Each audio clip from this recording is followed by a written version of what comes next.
Assalamualaikum warahmatullahi wabarakatuh.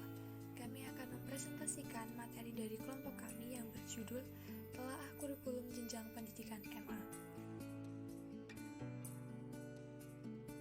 Kami dari kelompok 6 yang beranggotakan 1. Fabrian Diki Kurniawan dengan NIM 23010190386. Yang kedua, Retna Fitriana dengan NIM 23010190394. Yang ketiga, Muhammad Rosyan Alif dengan NIM 23010190425. Yang keempat, Givari Masyakafi dengan NIM 23010190473. Dan yang terakhir, Abdul Manaf dengan NIM 23010190477.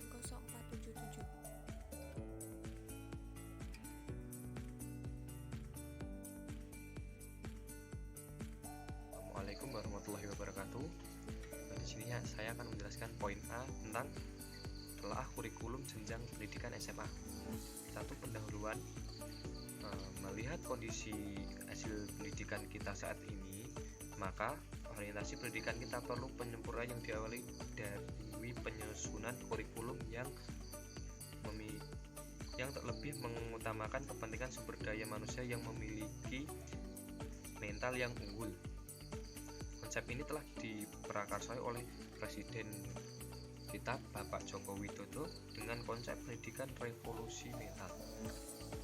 Menurutnya konsep ini menuntut untuk dilaksanakan dalam rangka pembangunan mental bangsa menuju suatu peradaban yang sesuai dengan cita-cita luhur bangsa yang merdeka, berdaulat, adil dan makmur. Perubahan kurikulum di Indonesia sudah mengalami beberapa kali perubahan.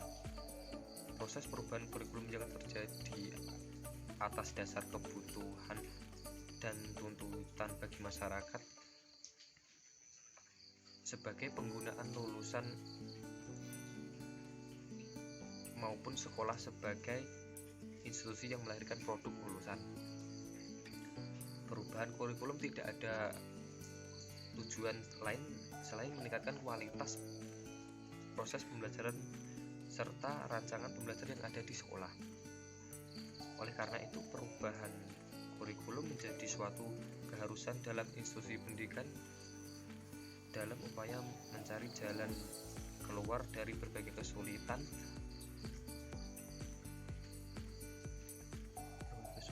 menuju pendidikan yang berkualitas guna melahirkan lulusan yang inovatif, kreatif, dan kritis, serta memiliki karakter kepribadian yang bertanggung jawab. Dalam pendidikan agama Islam atau PAI dan budi pekerti adalah pendidikan yang memberikan pengetahuan dan keterampilan serta membentuk sikap dan kepribadian peserta didik dalam mengamalkan ajaran agama Islam. Pendidikan agama Islam dan budi pekerti dilaksanakan melalui mata pelajaran dan pada semua jenjang pendidikan yang pengamalannya dapat dikembangkan dalam berbagai kegiatan baik yang bersifat kurikuler maupun ekstrakurikuler. Dengan demikian, pendidikan agama Islam dan budi pekerti adalah pendidikan yang ditujukan untuk dapat menselaraskan dan menyeimbangkan antara iman, Islam, dan ihsan yang diwujudkan dalam A. Hubungan manusia dengan Allah, B. Hubungan manusia dengan diri sendiri, C. Hubungan manusia dengan sesama, D. Hubungan manusia dengan lingkungan alam.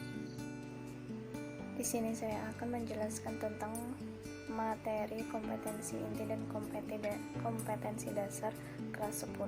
Yang pertama yaitu menghayati dan mengamalkan ajaran agama yang dianutnya.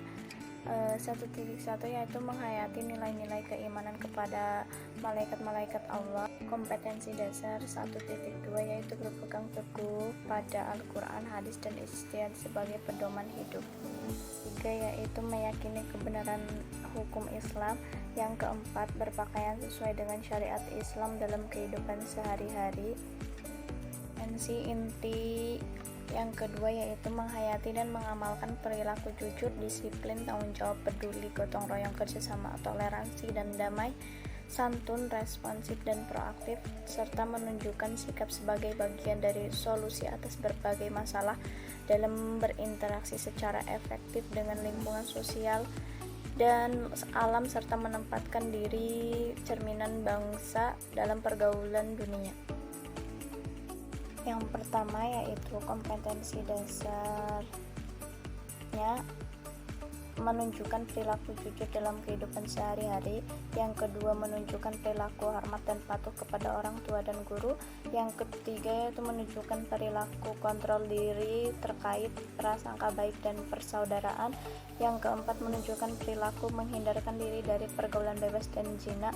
Yang kelima menunjukkan sikap semangat menuntut ilmu, menunjukkan sikap keluhuran budi, kokoh pendirian, pemberi rasa aman, tawakal, dan perilaku adil. Yang ketujuh menunjukkan sikap tanggung dan semangat menegakkan kebenaran. Yang kedelapan menunjukkan sikap semangat ukhuwah. Ketiga, kompetensi inti yaitu memahami, menerapkan, menganalisis pengetahuan faktual, konseptual, prosedural berdasarkan rasa ingin tahunya tentang ilmu pengetahuan, teknologi, seni, budaya, dan humaniora. Kemanusiaan, kebangsaan, dan peradaban terkait penyebab fenomena dan kejadian, serta menerapkan pada bidang kajian yang spesifik sesuai dengan bakat dan minatnya untuk memecahkan masalah. Kompetensi dasarnya yang pertama yaitu menganalisis Al-Quran dan hadis tentang kontrol diri, prasangka baik, dan persaudaraan. Yang kedua yaitu memahami manfaat dan hikmah kontrol diri, prasangka baik, dan persaudaraan, dan menerapkannya dalam kehidupan sehari-hari. Yang ketiga menganalisis Al-Quran serta hadis. 1.3 berperilaku yang mencerminkan malaikat Allah SWT. 1.4 mencerminkan atau menceritakan tokoh-tokoh teladan. Yang ke 1.5 menyajikan macam-macam sumber hukum Islam. 1.1 menyajikan dalil. 1.2 mendeskripsikan substansi dan strategi dakwah Rasulullah di Madinah. 1.1 membaca Quran surat Al-Quran sesuai dengan kaidah tajwid dan makharijul huruf. 1.1.2 mendemonstrasikan hafalan Quran surat. Yang ketiga yaitu mendemonstrasikan Quran surat dengan lancar. Yang keempat membaca Quran suratnya sesuai dengan tajwid dan makharijul huruf. Yang kedua mendemonstrasikan hafalan Quran surat dengan lancar lagi. Yang kedua berperilaku yang mencontohkan keluhuran budi, pendirian, pemberi rasa aman, dan pemberi sebagaimana tablek dan dakwah di masyarakat. Yang kedua, kompetensi intinya yaitu menghayati dan mengamalkan perilaku jujur, disiplin, tanggung jawab, peduli, gotong royong, kerjasama, toleransi, dan damai, santun, responsif, dan proaktif, dan menunjukkan sikap sebagai bagian dari solusi atas berbagai permasalahan dalam berinteraksi secara efektif dalam lingkungan sosial serta alam sebagai cerminan bangsa dalam pergaulan dunia. Kompetensi dasar yang pertama yaitu menunjukkan perilaku jujur dalam kehidupan sehari-hari. 1.2 menunjukkan perilaku hormat dan patuh kepada orang tua dan guru. 1.3 menunjukkan perilaku kompetitif dalam kebaikan dalam kerja keras. 1.4 yaitu menunjukkan sikap toleran, rukun, dan menghindarkan diri dari tindak kekerasan. 1.5 yaitu menunjukkan sikap semangat menumbuh kembangkan ilmu pengetahuan dan kerja keras. Yang 1.6 yaitu menunjukkan perilaku kreatif, inovatif, dan produktif. Baik, selanjutnya saya akan membacakan materi yang selanjutnya. Yang pertama, yang nomor 3 adalah memahami, menerapkan, menganalisis pengetahuan faktual, konseptual, prosedural berdasarkan rasa ingin tahunya tentang ilmu, pengetahuan, teknologi, seni, budaya, dan humaniora dengan wawasan kemanusiaan, kebangsaan, dan peradaban terkait penyebab fenomena dan kejadian, serta menerapkan pada bidang kajian yang spesifik sesuai dengan bakat dan minatnya untuk memecahkan masalah. Adapun topik-topiknya antara lain menganalisis Al-Quran serta hadis tentang taat, kompetensi dalam kebaikan dan etos kerja. Yang kedua adalah menganalisis Al-Quran serta hadis tentang toleransi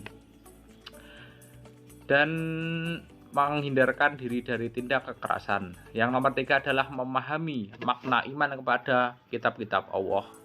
Yang nomor empat, memahami makna iman kepada Rasul-Rasul Allah. Yang nomor lima, memahami makna taat kepada aturan kompetensi dalam kebaikan dan kerja keras. Yang nomor 6 adalah memahami makna toleransi dan kerukunan. Yang nomor 7, memahami bahaya perilaku tidak kekerasan dalam kehidupan. Yang nomor 8, menelaah prinsip-prinsip dan praktek ekonomi dalam Islam. Yang nomor 9, memahami pelaksanaan tata cara penyelenggaraan jenazah. Yang nomor 10, memahami pelaksanaan khutbah, tabligh dan dakwah. Yang nomor 11, menelaah perkembangan peradaban Islam pada masa kejayaan. Yang nomor 12, menelaah perkembangan Islam pada masa modern. Kemudian yang nomor 4, mengolah, menalar, dan menyaji dalam ranah konkret dan abstrak terkait dengan pengembangan dari dipelajarinya di sekolah secara mandiri dan mampu menggunakan metode kaidah keilmuan. Yang pertama adalah membaca Al-Quran sesuai kaidah tajwid makhrajul huruf. Yang kedua, mendemonstrasikan hafalan Quran dengan lancar. Yang ketiga, Al-Quran dengan kaidah tajwid dan makhrajul huruf. Yang keempat adalah mendemonstrasikan hafalan Al-Quran dengan lancar. Yang nomor 5, berperilaku mencerminkan kesadaran kepada kitab-kitab Allah.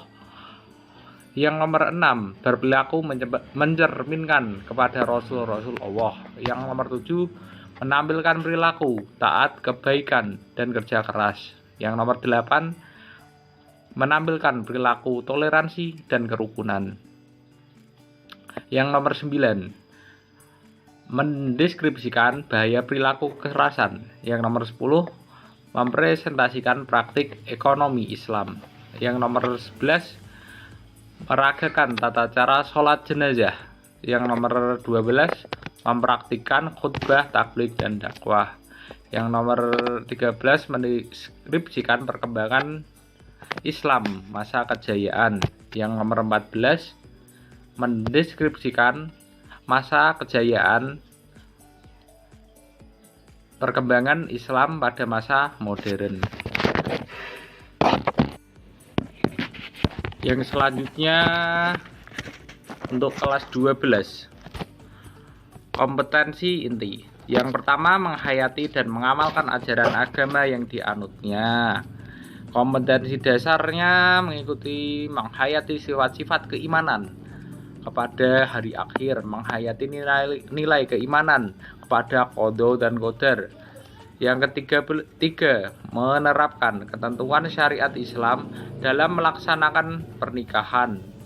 Yang nomor 4, menerapkan ketentuan syariat Islam dalam perilakuan pembagian harta warisan.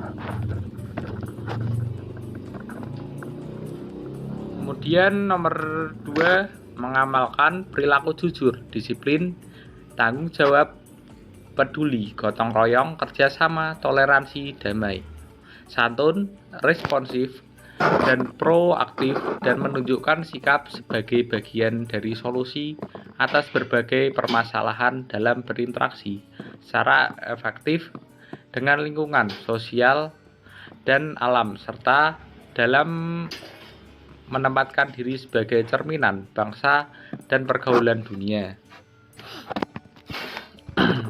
Yang pertama, kompetensi dasarnya menunjukkan perilaku jujur dalam kehidupan sehari-hari. Yang kedua, menunjukkan perilaku hormat dan berbakti kepada orang tua dan guru. Yang nomor tiga, menunjukkan sikap kritis dan demokratis. Yang nomor empat, menunjukkan perilaku saling menasihati dan berbuat baik. Yang nomor lima, menunjukkan sikap mawas diri, taat beribadah sebagai cerminan dari kesadaran beriman kepada hari akhir. Yang nomor enam, menunjukkan sikap optimis, berikhtiar, dan bertawakal sebagai cerminan dari kesadaran beriman kepada qada dan qadar Allah. Yang nomor 7, menunjukkan semangat melakukan penelitian di bidang ilmu pengetahuan.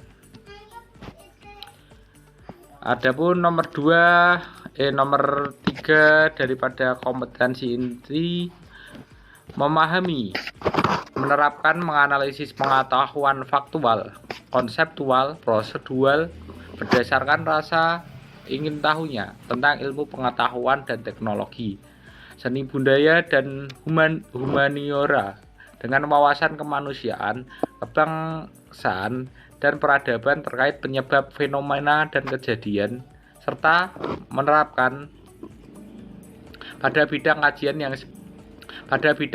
yang spesifik sesuai dengan bakat dan minatnya untuk memecahkan masalah. Adapun kompetensi dasarnya, yang pertama adalah menganalisis Al-Quran serta hadis tentang berpikir kritis dan bersikap demokratis. Yang dua, menganalisis Al-Quran serta hadis tentang saling menasihati dan berbuat baik. Yang nomor tiga, memahami makna iman kepada hari akhir. Yang keempat, memahami makna iman kepada qada dan qadar. Yang nomor 5, memahami hikmah dan manfaat saling menasihati dan berbuat baik dalam kehidupan. Yang nomor 6, memahami ketentuan pernikahan dalam Islam. Yang nomor 7, memahami hak dan kedudukan wanita dalam keluarga berdasarkan hukum Islam. Yang nomor 8, memahami ketentuan waris dalam Islam. Yang kesembilan, memahami strategi dakwah dan perkembangan Islam di Indonesia. Yang nomor 10, menganalisis faktor kemajuan dan kemunduran peradaban Islam di Indonesia. Yang nomor 4, dari kompetensi inti, yakni mengolah, menalar, dan menyaji dalam ranah konkret dan ranah abstrak terkait dengan pengembangan yang dipelajarinya di sekolah secara mandiri dan mampu menggunakan metode sesuai kaidah keilmuan. Yang adapun kompetensi dasarnya, yang pertama, membaca Al-Quran sesuai kaidah tajwid dan makhrajul huruf. Yang kedua, mendemonstrasikan hafalan Al-Quran. Yang ketiga, membaca Al-Quran sesuai dengan kaidah tajwid dan makhraj. Baik, saya Diva Syakafin. Sebagai materi keempat, di sini saya akan menjelaskan tentang metode atau pendekatan. Metode atau pendekatan yang digunakan pada kurikulum 2013 pada tingkat MA itu ada beberapa metode alternatif yang digunakan dalam proses kegiatan ekstrakurikuler PAI di sekolah, yaitu sebagai berikut. Yang pertama adalah metode simulasi. Metode simulasi adalah metode yang dilakukan dengan cara penyajian pengalaman belajar dengan menggunakan situasi tiruan untuk memahami tentang konsep, prinsip, atau keterampilan tertentu. Kemudian yang kedua adalah metode Sosyadharma. Metode ini adalah metode mengajar dengan memberikan kesempatan kepada peserta didik untuk melakukan kegiatan memainkan peran. Kemudian yang selanjutnya adalah metode demonstrasi. Dalam metode ini yaitu dilakukan dengan cara memperagakan barang atau kejadian untuk memperlihatkan suatu proses atau cara kerja yang berhubungan dengan materi dasar. Kemudian yang selanjutnya adalah metode latihan atau metode drill. Metode ini digunakan untuk memperoleh suatu ketangkasan, ketepatan, kesempatan, dan keterampilan. Kemudian yang selanjutnya adalah metode karya wisata. Metode ini adalah metode mengajar dengan mengajak peserta didik keluar kelas atau sekolah menuju tempat tertentu untuk meneliti. Kemudian yang selanjutnya adalah metode pemberian tugas. Nah, metode ini adalah metode pemberian tugas belajar yang dikaitkan dengan resitasi, yaitu suatu persoalan yang berkaitan dengan masalah pelaporan peserta didik setelah mereka selesai menyelesaikan tugas. Kemudian yang selanjutnya adalah metode tanya jawab. Dalam metode ini adalah metode dengan mengajukan pertanyaan kepada peserta didik yang dimaksudkan untuk merangsang dalam berpikir dan membimbingnya dalam mencapai kebenaran.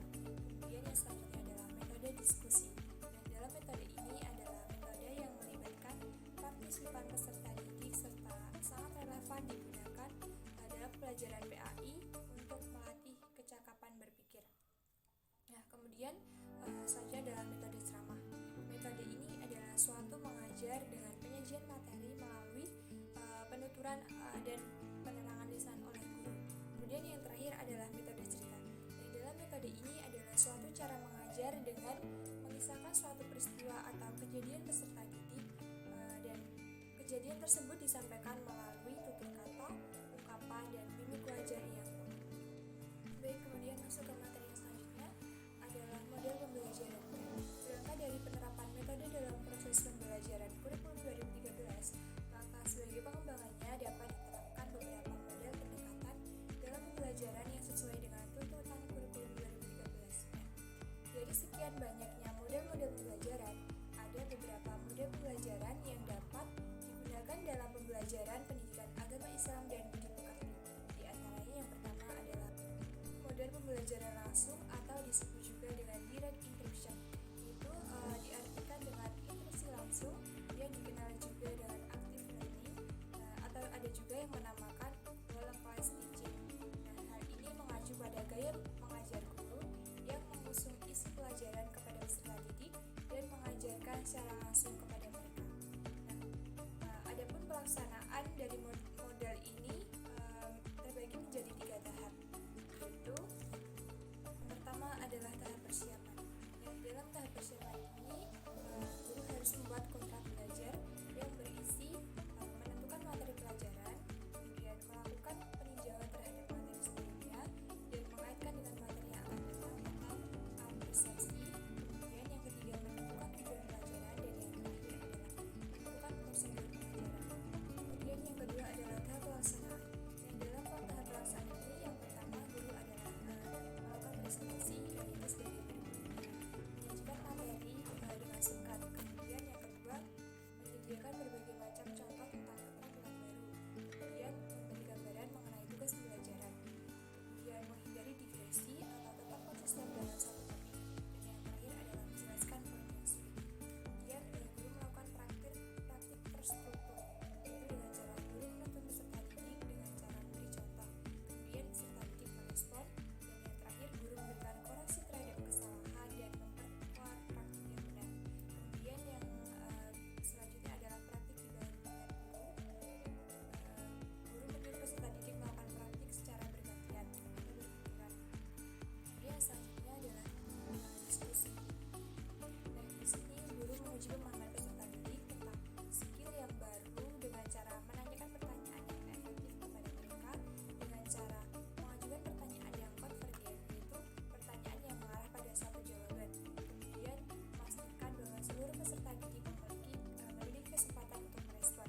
Kemudian mengajukan pertanyaan pada mereka selama beberapa waktu. Dan yang terakhir adalah tahap akhir. Nah, tahap akhir ini dari rangkaian model direct instruction adalah dengan melaksanakan praktik mandiri, yaitu langkah-langkahnya sebagai berikut. Yang pertama adalah peserta didik melakukan praktik secara mandiri di kelas atau di rumah.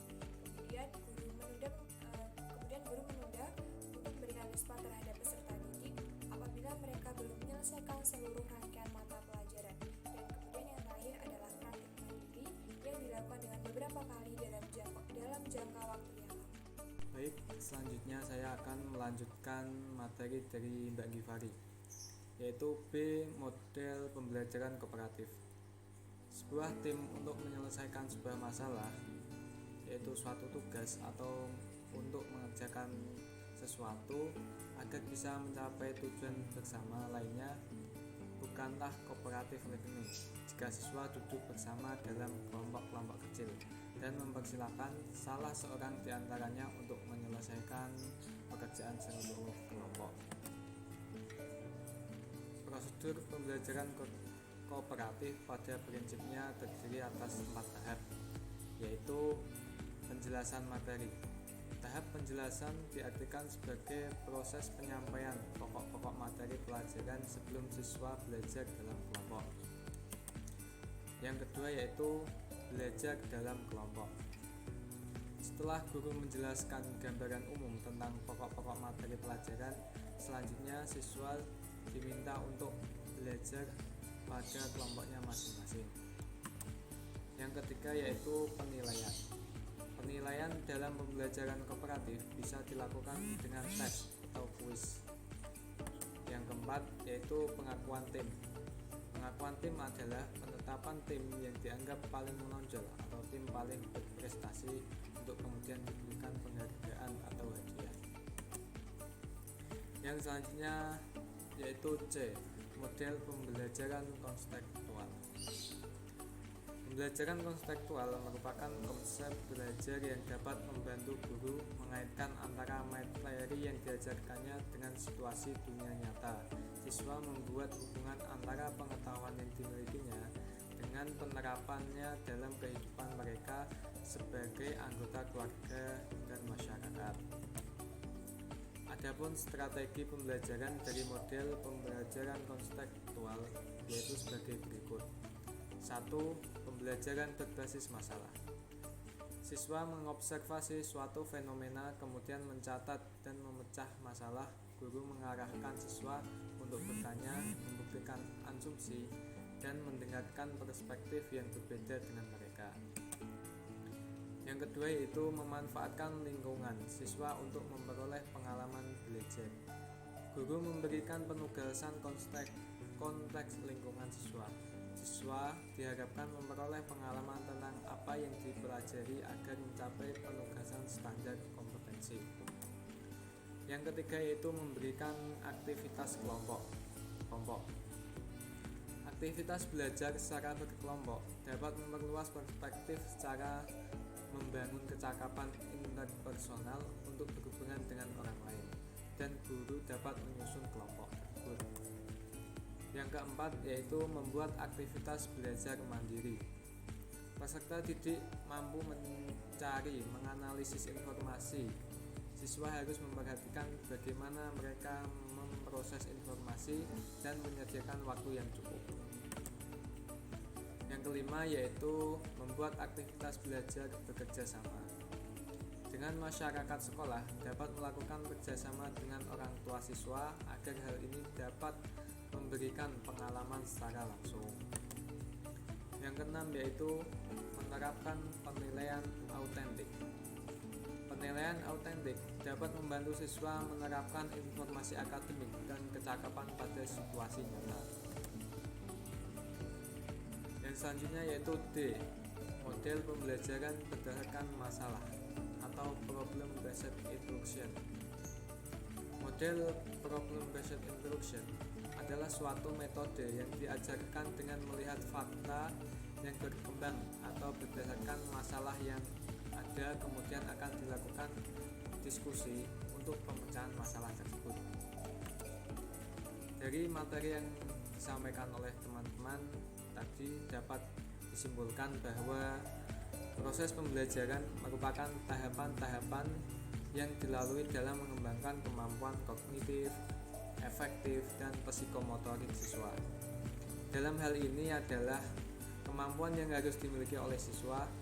Salah satu peran yang dimiliki oleh seorang pendidik untuk melalui tahap-tahap ini adalah sebagai fasilitator.